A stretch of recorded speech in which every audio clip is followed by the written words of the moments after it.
Signore e signori, ecco a voi il celebre gruppo scultoreo dei tirannicidi. Sì, hai capito bene.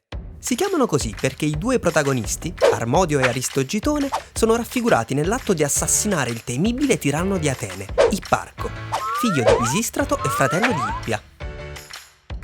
La scultura, in stile severo, è una copia romana in marmo di un originale greco bronzeo e si basa su un evento storico realmente accaduto.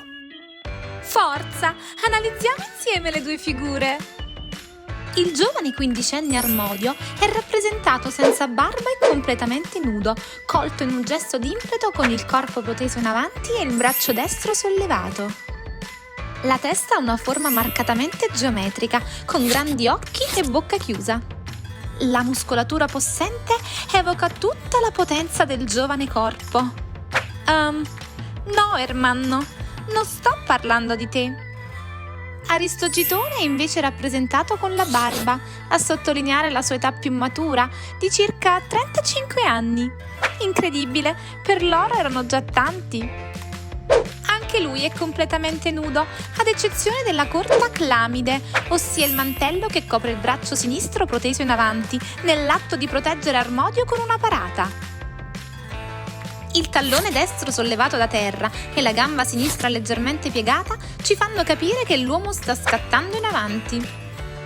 Piccola curiosità: il braccio destro, disteso lungo il fianco, non è quello originale, ma fu ricostruito in occasione del restauro cinquecentesco.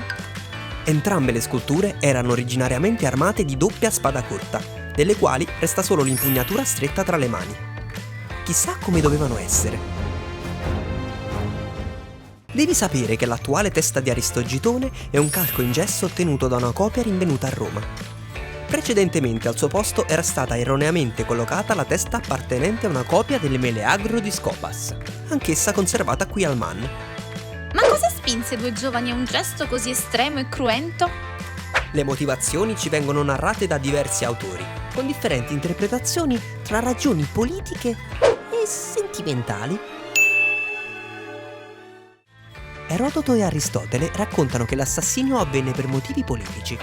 Aristogitone e Armodio uccisero Ipparco durante le Panatenee, feste religiose in onore di Atena, nei pressi del Leocoreion nell'Agorà, dove i due congiurati furono poi catturati e condannati a morte da Ippia. La morte dei due uomini però non fu vana. 4 anni dopo Ippia fu esiliato e la democrazia ateniese onorò la memoria dei due tirannicidi come eroi, erigendo il gruppo scultoreo al centro dell'Agorà.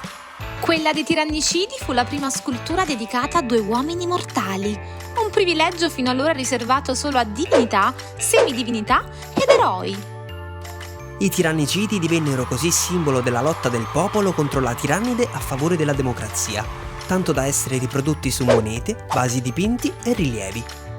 Allora come oggi si lottava per la libertà e per la parità di diritti. E non è un caso che i tirannicidi vennero esposti proprio alle Olimpiadi di Atene 2004.